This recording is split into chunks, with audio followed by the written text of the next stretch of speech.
Ainda antes que houvesse dia, eu sou, e ninguém há que possa fazer escapar das minhas mãos. Operando eu, quem impedirá? Isaías capítulo 43, versículo 13. A partir deste momento eu vou contar um testemunho de um grande livramento que eu recebi, que eu recebi. Não recordo muito exatamente o ano, mas foi entre 2006 e 2007. Eu arrumei um trabalho na alta temporada, lá no Arraial da Ajuda, e pelo período da noite. Então eu iniciava esse trabalho às 18 horas e era para me sair pela manhã. Então a carga horária era muito alta. Então eu tinha que sair pela manhã. Não era um trabalho fixo, era um trabalho temporário, só na alta temporada. Enfim, era numa lavanderia.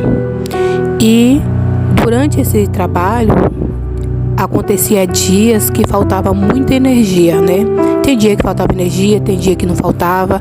Principalmente quando chovia, faltava energia lá no Arraial, nessa área onde eu trabalhava.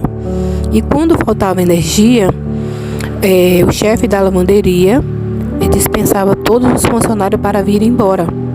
Então não importa qual horário era, Se era de madrugada, se era de manhãzinha, se era meia-noite. Se faltasse energia, ele dispensava para vir embora. Por quê? Porque quando faltava energia, a energia ela não voltava logo, ela demorava de voltar, Ela só voltava no outro dia, geralmente no outro dia, Não voltava logo. Então a gente não podia ficar lá. E eu era uma das meninas, que morava aqui no Baianão. Só. Então eu sempre vinha só. E aconteceu diversas vezes isso, de eu atravessar a balsa 2 horas da manhã, 3 horas da manhã, e ter que descer aquela passarela todinha sem um pé de pessoa ali na madrugada e procurar algum ponto de coletivo para ficar esperando o viaduto, porque às vezes era tão cedo que o viaduto ainda não tinha iniciado, Não tinha ônibus, e naquela época a quantidade de ônibus não era como era hoje, tinha menos, Então, se não me recordo, se eu não estiver enganada, o viaduto começava, acho que era a partir de 1 hora da manhã, ou era 2 horas da manhã, eu não me lembro, mas era mais ou menos isso, acho que era após a meia-noite. Enfim, em um desses dias que aconteceu a falta de energia, foi 2 horas da manhã e a gente foi liberado. Eu atravessei a balsa, umas meninas foram embora pro campinho, que morava lá, outras pro Areal, e aí cada um para o seu lugar, e eu era a única que vinha pro Baianão sozinha. E aí eu fiz o mesmo trajeto de sempre, passei pela passarela para ir até o Banco do Brasil ali, o ponto de ônibus. Eu às vezes preferia ficar ali porque tinha os seguranças do Banco do Brasil ali, ficar na praça, que ficava às vezes fazendo alguma ronda por ali, 2, 3 seguranças, Então eu não ficava sozinha de vez. E neste dia eu fiz o mesmo trajeto, mas quando eu estava ainda no meio assim da passarela, era uma noite chuvosa, não tinha ninguém mesmo na rua, estavam tudo fechado, não tinha barraca, não tinha nada, todos os restaurantes fechados, e que tinha faltado energia, lá no Arraial, acho que tinha dado uma falta de energia também ali no centro, mas já tinha voltado no centro. E nessa noite eu fui abordada em um assalto, e a única coisa que eu tinha era um vale transporte, que era o que eu tinha que voltar, e uma sombrinha na mão, uma bolsa pequena, era até, se não me engano, uma bolsa não, uma sacola plástica que ficava, acho que um sapato, uma sandália minha que ficava dentro. Não tinha nada assim que pudesse, ser levado por eles de valor. Então eu fui abordada, da forma que vocês imaginam como deve ser. E eu cheguei e falei que não tinha nada de valor, a única coisa que eu tinha ali em mãos era uma sombrinha e um vale transporte. E eu fui questionada: o que eu vou fazer com uma sombrinha e um vale transporte? Eu preciso de algo que eu possa vender para comprar algo para que eu use. então você já sabe o que eu quero dizer. E eu senti medo, sim, senti muito medo. É difícil não sentir. Fiquei tremendo e falei, pode revistar minha sacola, olha o que você quiser, que realmente não tem, leve tudo que você quiser. E aí ele mostrou, né, uma arma e eu falei assim, eu não tenho nada. Eu vi que ele ficou irritado e nesse momento que ele estava irritado, falando algumas palavras, eu comecei a orar em pensamento. Eu não verbalizei, mas eu orei em pensamento e pedi a Deus. Falei, Senhor, eu estou aqui nas tuas mãos. Se for da tua vontade que eu vá agora, me prepare e me leve. Se não for da tua vontade, me dê o livramento que eu sei que só o Senhor pode me dar. Eu estou nas suas mãos e eu confio em ti. Apesar do meu medo, eu fiz a oração e fiquei ali parada. E nesse momento que eu estava orando, ele falou assim, me dê seu vale transporte então. Vou ver se eu consigo fazer alguma troca. E tomou o vale transporte na minha mão e saiu andando. Quando ele saiu andando, aí ele pegou e voltou. Na hora que ele veio voltando, eu senti medo mais ainda. E chegou e falou pra mim, não é só muito te dar conselho não, mas não vai lá pra baixo não, que se aqui em cima, né, aqui na passarela está ruim, lá embaixo tá bem pior ainda. Falou dessa forma. E aí voltou novamente, continuou o trajeto dele descendo lá para baixo. E aí eu fiquei parado olhando para um canto, para outro, e olhei para o céu e falei, Senhor, eu preciso de um livramento seu. Eu agora não tenho vale transporte para voltar. Se aparecer um ônibus, um carro, uma lotação, seja lá o que for, eu não vou ter como voltar para casa.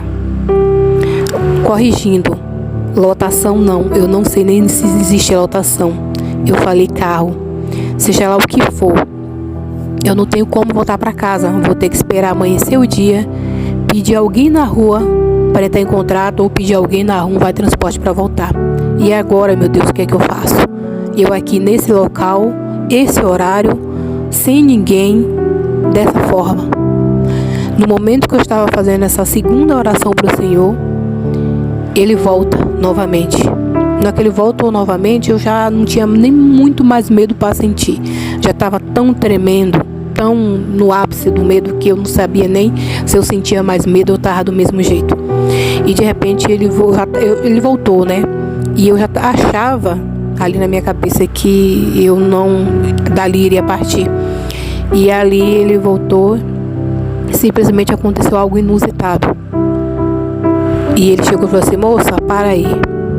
Eu parei, eu nem olhei para trás, não quis olhar, só parei. E ele deu a volta e veio para minha frente e falou assim, tome seu vale transporte de volta. Pegue seu ônibus e vá para casa.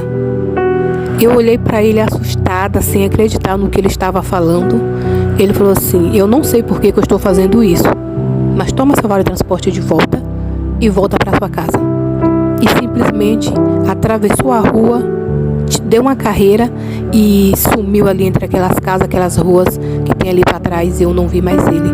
Eu fiquei assim, olhava para o céu, olhava para o vale transporte e cheguei e falei assim, meu Deus, eu tô com vale transporte, eu não sei o que foi isso que aconteceu agora. Eu fiquei assim, sem ter uma explicação. E fiquei ao mesmo tempo sentindo gratidão a Deus, ao mesmo tempo sem entender nada. Na hora que eu estava ali naquele meio entre esse pensamento, esse turbilhão de pensamento, eu vejo um clarão atrás de mim. Quando eu olho para trás, um viaduto. Só que esse viaduto não estava na hora dele vir, porque o viaduto, ele não ia passar naquele horário. Ele iria passar a partir de 3 horas da manhã, que ia ter um viaduto, né? Que era, se não me engano, 2 horas da manhã, 3 horas da manhã.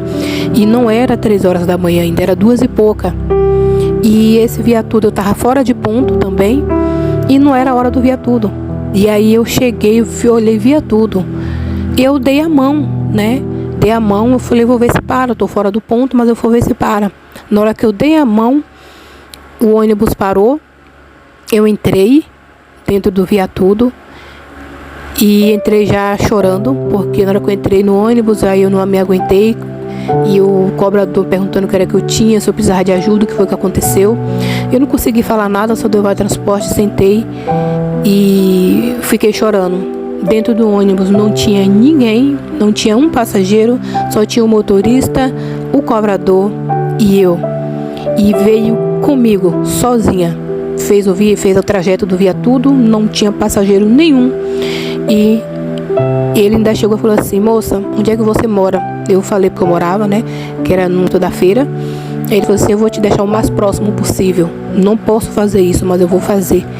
E ele me deixou ali próximo do Vipão, né? E ali, na hora que ele me deixou ali, eu só sei que eu desci do ônibus, corri. Eu vim correndo dali de perto do Vipão até a minha casa. Eu não parei por nada. Só parei na porta da minha casa. Foi quando eu bati na porta e entrei dentro de casa. Resumindo, eu recebi um grande livramento de Deus que eu nunca imaginaria. A gente não imagina que quando você é assaltada, qual é o assaltante que vai assaltar e depois te devolver o objeto que ele assaltou. E ainda te aconselhar dizendo que você volte para casa porque algo ali abaixo está pior. Isso é Deus, porque Deus ele faz da forma que ele quer, como ele quer. Ele usa quem ele quer para fazer o que ele quiser. Eu orei com fé e Deus me ouviu e me respondeu. Deus é o mesmo de ontem, Ele é hoje e será eternamente. Muitos de nós, muitos irmãos, olha para Deus como um Deus que só fez milagre no passado. E esquece que esse Deus é o Deus do presente e que Ele é. Ele não era, Ele é. Ele é o grande eu sou. O Deus, Ele é o Deus todo-poderoso. O que Deus precisa de nós é fé e obediência e crer que Ele faz. O Senhor fala na palavra dele que se nós tivermos fé do tamanho de um grão de mostarda, até um monte poderia se deslocar de um lado para o outro. Então, eu estou dando esse testemunho porque eu não sei se alguém precisa ouvir e saber que Deus é o Deus do milagre. E que quando a gente se coloca no caminho do Senhor, quando a gente se propõe a obedecer e não há mais duvidar do que Deus pode fazer, de quem Deus pode usar para fazer, Ele faz. Enquanto estiver um grão de dúvida no seu coração, o Senhor não vai agir. Mas quando você colocar toda a sua fé diante de Deus, você verá o milagre de Deus na sua vida.